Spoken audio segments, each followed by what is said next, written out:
Hi everyone. This is a story for tonight. It's another public domain story. I'll put the credits underneath the. I'll put the credits in the description box of this video. So, okay. So it's called. It's from the book. Everybody knows this one pretty much. It's Hans Andersen's Fairy Tales, first series, and it's an ebook of that by Project Gutenberg. So you'll see the credits in the description box. Alright, now I just need to go down to the story, and alright.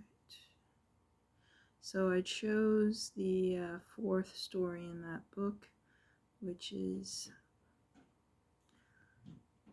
Little Ida's Flowers. Alright. Little Ida's Flowers. My poor flowers are quite faded, said little Ida. Only yesterday evening they were so pretty, and now all the leaves are drooping. Why do they do that? She asked of the student who sat on the sofa.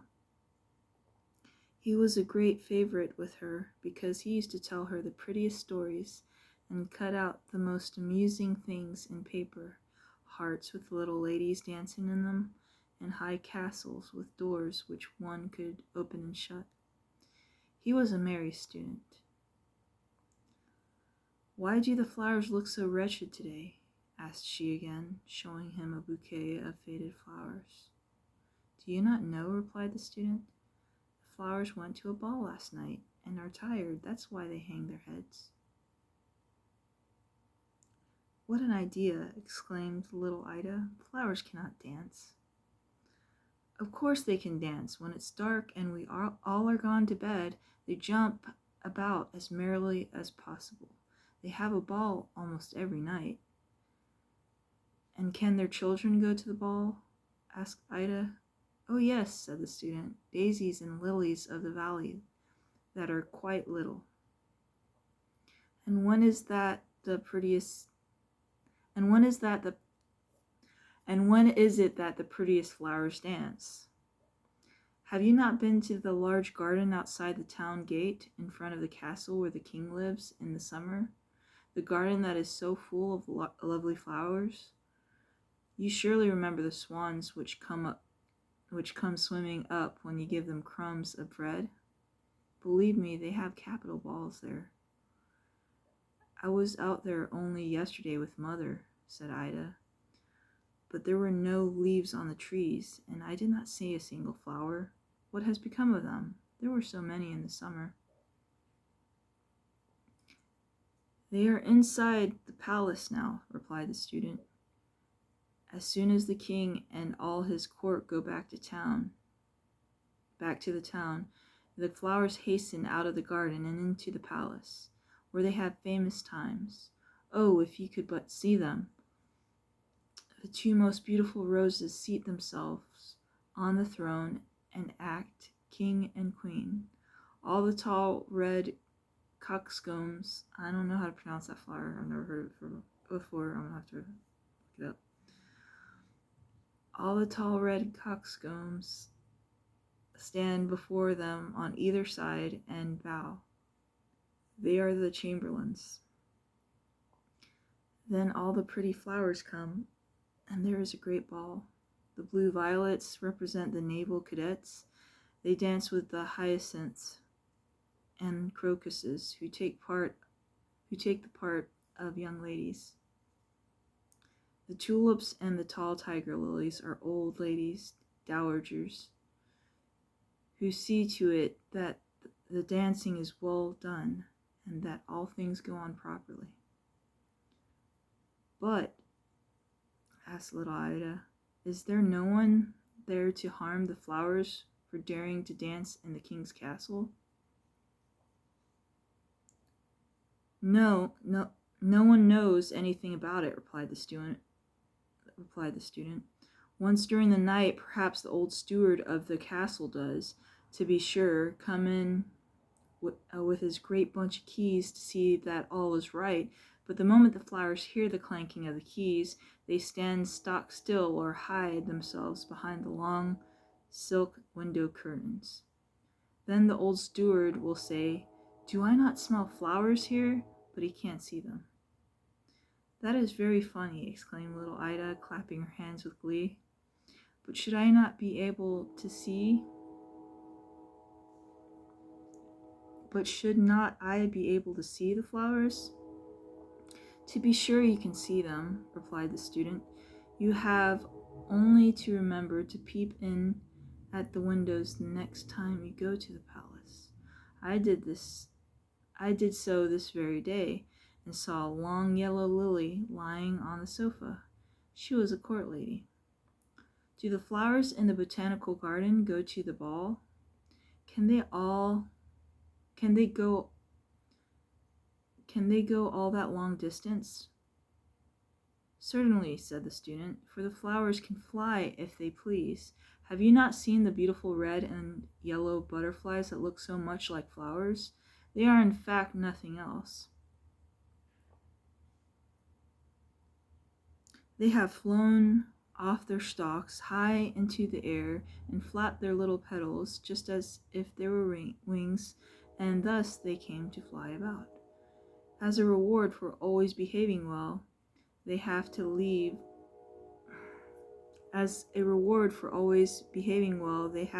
leave to fly about in the daytime too, instead of sitting quietly on their stalks at home, till at last the flower petals have become real wings.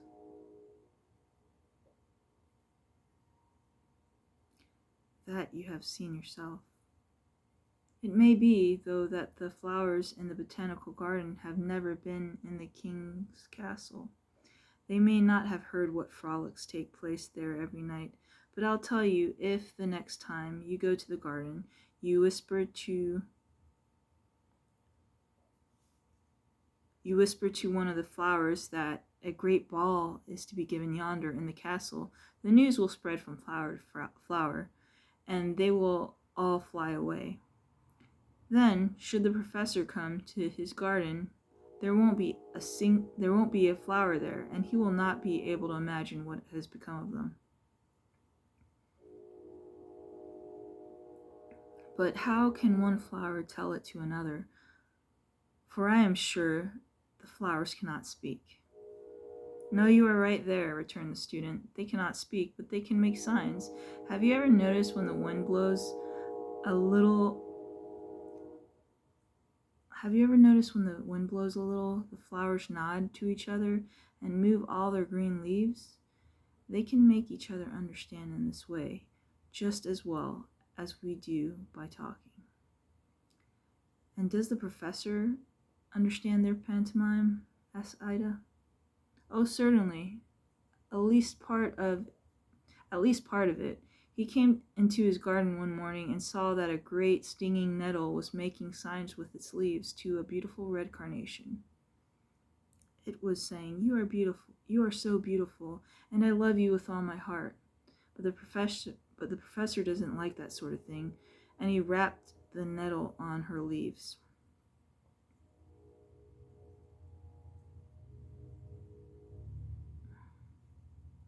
which are her fingers. But she stung him, and since then he had never dared to touch nettle. "Ha ha!" laughed little Ida. "That is very funny." "How can one put such stuff into a child's head?" said a tiresome counselor who had come to pay a visit. He did not like the student and always used to scold when he saw him cutting out the droll pasteboard figures, such as a man hanging on a gibbet, another thing I need to look up, and holding a heart in his hand. to show that he was a stealer of hearts, or an old witch riding on a broomstick and carrying her husband on the end of her nose.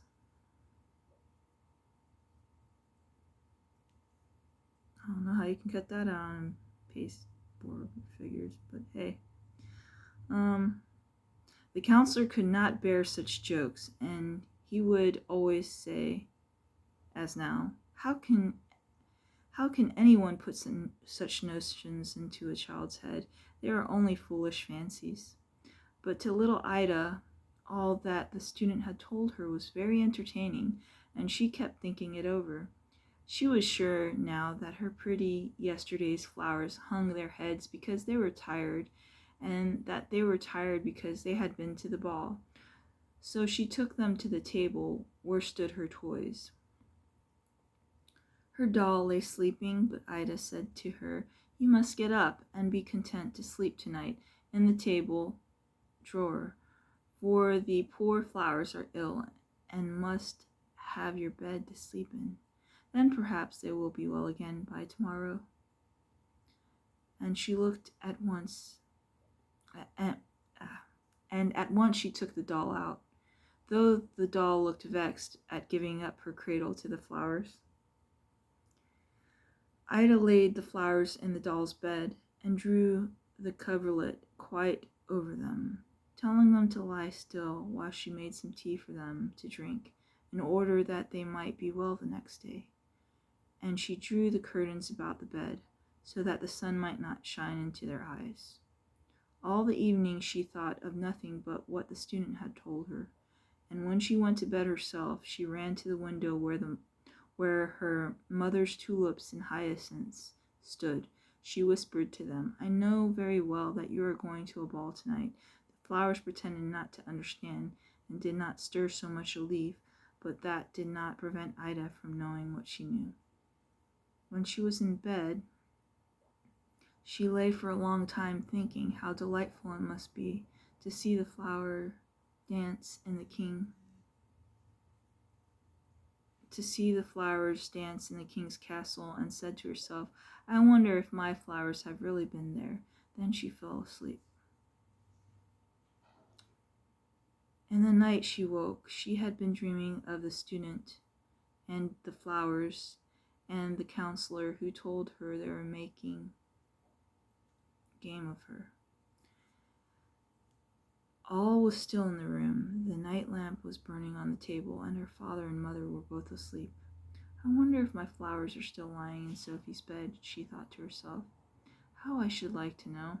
She raised herself a little and looked towards the door, which stood half open. Within lay the flowers and all her playthings. She listened, and it seemed to her that she heard someone playing upon the piano, but quite softly and more sweetly than she had ever heard before. "Now all the flowers are certainly dancing," thought she. "Oh, how I should like to see them!" But she dared not get up for fear of waking her father and mother. If they would only come in here! But the flowers did not come. And the music went on so prettily. And I'm like stumbling on the words. But the flowers did not come, and the music went on so prettily that she could restrain herself no longer, and she crept out of her little bed, stole softly to the door, and peeped into the room. Oh, what a pretty sight it was! Excuse me. There was no lamp in the room, still it was quite bright. The moon shone through the window down upon the floor, and it was almost like daylight. The hyacinths and tulips stood there in 2 rows. Not one was left on the window where stood the empty flower pots. On the floor, all the flowers danced gracefully, making all the turns and holding each other by their long green leaves as they twirled around. At the piano sat a large yellow lily, which little Ida remembered to have seen in the summer. For she recollected that the student said, "How like she is to Miss Laura," and how everyone had laughed at the remark. But now she really thought that the lily was very like the young lady. It had exactly her manner of playing, bending its long yellow face now to one side and now to the other, and nodding its head to mark the time of the beautiful music. A tall blue crocus now stepped forward, sprang upon the table on which lay Ida's playthings, went straight to the doll's cradle, and drew back the curtains. There lay the sick flowers. But they rose at once, greeted the other flowers, and made a sign that they would like to join the dance. They did not look at all ill now. Suddenly a heavy noise was heard, as of something falling from the table. Ida glanced that way and saw that it was the rod she had found on her bed on Shrove Tuesday. Shrove Tuesday, Shrove, and that it seemed to wish to belong to the flowers. It was a pretty rod for a wax figure that looked exactly like the counselor sat upon the head of it. The rod began to dance, and the wax figure that was riding on it became long and great like the counselor himself, and began to exclaim, "How can one put such stuff into a child's head?" It was very funny to see, and little Ida could not help laughing, for the rod kept on dancing, and the counselor had to dance too. There was no help for it, whether he remained tall and big or became a little wax figure again. But the other flowers said a good word for him, especially those that had lain in the doll's bed, so that at last the rod left it in peace.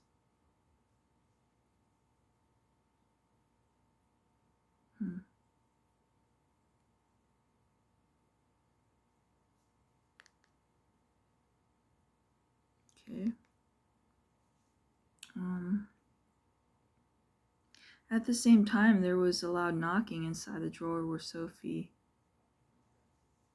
Ida's doll, lay with many other toys. She put out her head and asked in great astonishment, "Is there a ball here? Why has no one told me of it?" She sat down upon the table, expecting some of the flowers to ask her to dance with them, but as they did not, she let herself fall upon the floor so as to make a great noise, and then the flowers all came crowding about to ask if she was hurt, and they were very polite, especially those that had lain in her bed. She was not at all hurt, and the flowers thanked her for the use of her pretty bed, and took her into the middle of the room where the moon shone, and danced with her, while the other flowers formed a circle around them. So now Sophie was pleased, and said they might keep her bed, for she did not mind sleeping in the drawer the least in the world. The flowers replied, "We thank you most heartily for your kindness, but we shall not live long enough to need it. We shall be quite dead by tomorrow, but tell little Ida she is to bury us out in the garden near the canary bird's grave, and then we shall wake again next summer and be even more beautiful than we have been this year." "Oh no, you must not die," said Sophie.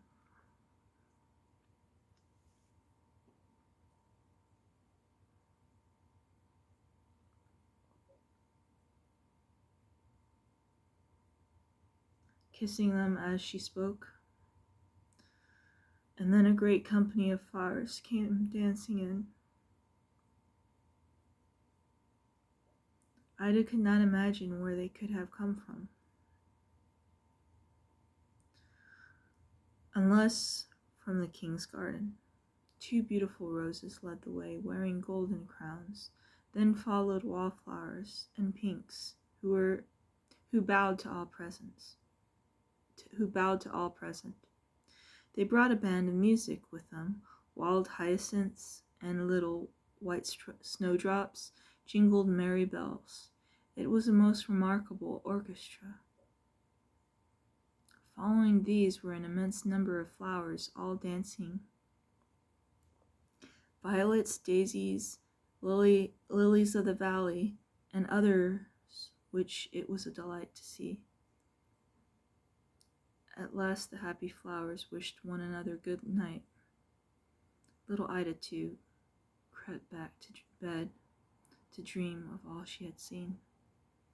When she rose the next morning, she went at once to her little table to see if her flowers were there. She drew aside the curtains of her little bed. Yes, there lay the flowers, but they were much more faded today than yesterday. Sophie, too, was in the drawer, but she looked very sleepy. Do you remember what you were to say to me? Asked Ida of her. But Sophie looked quite stupid and had not a word to say. You are not kind at all, said Ida, and yet all the flowers let you dance with them. Then she chose from her playthings a little pasteboard box with birds painted on it, and in it she laid the dead flowers. That shall be your pretty casket, said she, and when my cousins come to visit me, by and by, they shall help me to bury you in the garden, in order that next summer you may grow again and be still more beautiful. The 2 cousins were 2 merry boys, Gustav and Adolf. Their father had given them each a new crossbow, which they brought with them to show Ida. She told them of the poor flowers that were dead and were to be buried in the garden. So the 2 boys walked in front, with their bows slung across their shoulders, and little Ida followed, carrying the dead flowers in their pretty coffin. A little grave was dug for them in the garden. Ida first kissed the flowers, and then laid them in the earth, and Adolf and Gustav shot with their crossbows over the grave, for they had neither guns nor cannons. So, I hope you liked the story tonight, and sleep well. I'll pick out another one for the near future.